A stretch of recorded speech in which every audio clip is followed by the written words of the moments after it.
Prince William and Prince Harry are responding after hearing results of an investigation into Princess Diana's bombshell 1995 interview. The investigation concluded that BBC employees used fake documents and, quote, deceitful behavior to secure that interview. Now William and Harry are opening up about how that went on to affect Diana and the royal family in general. James Longman is at Buckingham Palace with the latest. It's a decision the royal family has waited years for. A BBC investigation finding that devious and dishonest and deceitful behaviour was used to secure Martin Bashir's earth-shattering panorama interview with Princess Diana back in 1995. Prince William with this unprecedented criticism. It is welcomed that the BBC accepts Lord Dyson's findings in full, which are extremely concerning.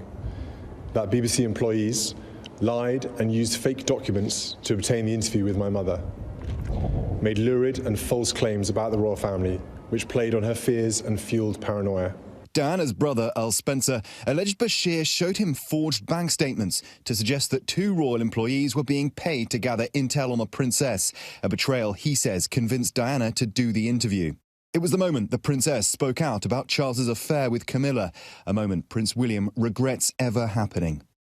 Well, there were 3 of us in this marriage. The interview was a major contribution to making my parents' relationship worse and has since hurt countless others. It brings indescribable sadness to know that the BBC's failures contributed significantly to her fear, paranoia and isolation that I remember from those final years with her.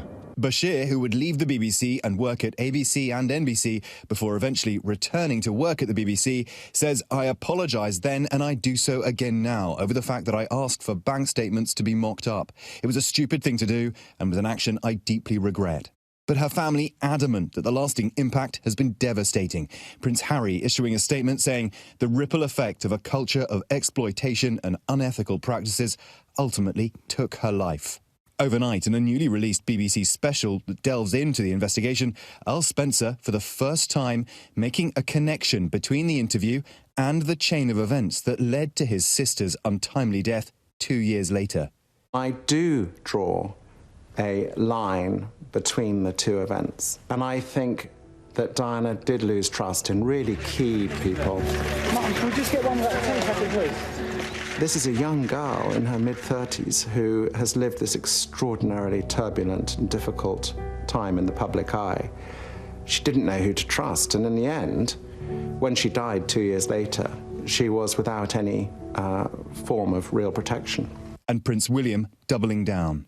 It is my firm view that this panorama programme holds no legitimacy and should never be aired again. It effectively established a false narrative which for over a quarter of a century has been commercialised by the BBC and others.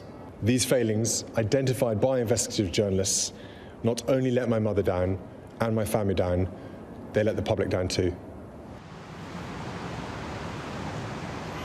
And you heard some of what Prince Harry had to say in that report. I think it's worth reading his statement in full because it really is quite powerful. He says, "To those who have taken some form of accountability, thank you for owning it. That is the first step towards justice and truth. Yet what deeply concerns me is that practices like these, and even worse, are still widespread today. Then and now, it's bigger than one outlet, one network, or one publication." He goes on to say, "Our mother lost her life because of this, and nothing has changed. By protecting her legacy, we protect everyone and uphold the dignity with which she lived her life. Let's remember who she was and what she stood for." Diane? And James, the princes have wanted to crack down on the press and particularly unethical behaviors by the media for years now. Do you think this could help their cause? Well, the relationship between the press and the palace has rumbled on for years. 30 years, it's been kind of all over the place. It is, in a funny way, mutually beneficial and kind of mutually damaging. They both need each other, but at the same time, it's kind of difficult to navigate the world we live in today, especially with these ideas around fake news. And we've heard Prince William talking about that there. Fake news, though, it's important to remember, isn't news that you just don't like. It's information that is not factually correct.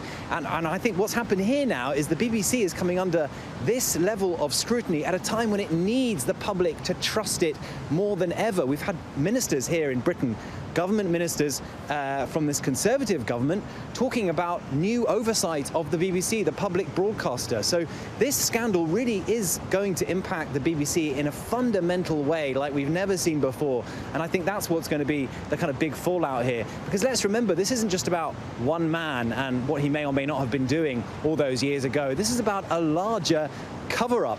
There was a graphic designer who was asked to mock up these bank statements, who was then fired, essentially, we understand, according to this inquiry anyway, for being the one to kind of blow the whistle on the whole thing. So the extent of the cover-up at the time is the thing I think a lot of people in this country are angry about, and is going to have repercussions on the BBC, a very, very important institution in this country. And James, how significant is it to hear directly from the princes on something like this, and how are people there reacting?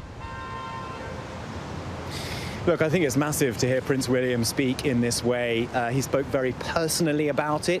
Remember, of course, he's going to be king. So I think what we're hearing here is him setting the tone for the future, really, of the palace's engagement with the press and with, television news in general. It's usually a problem. The palace usually has these problems with the tabloids, taking unwanted photographs, publishing kind of spurious claims about them. It's very rarely that they run into these problems with the BBC, the public broadcaster. And I think it's also really important to draw a line between what's happened here and other really important work the BBC does. I mean, the Prince Andrew interview was a really important act of public service journalism. So the damage here is extraordinary. Prince William has taken this opportunity to criticise the BBC. I think a lot of people in this country will be very keen to protect the BBC because it's a really, really important institution. But, what happens to it going forward is anyone's guess, I guess. All right, James Longman from Buckingham Palace. James, thank you. Hi, everyone. George Stephanopoulos here. Thanks for checking out the ABC News YouTube channel. If you'd like to get more videos, show highlights, and watch live event coverage, click on the right over here to subscribe to our channel. And don't forget to download the ABC News app for breaking news alerts. Thanks for watching.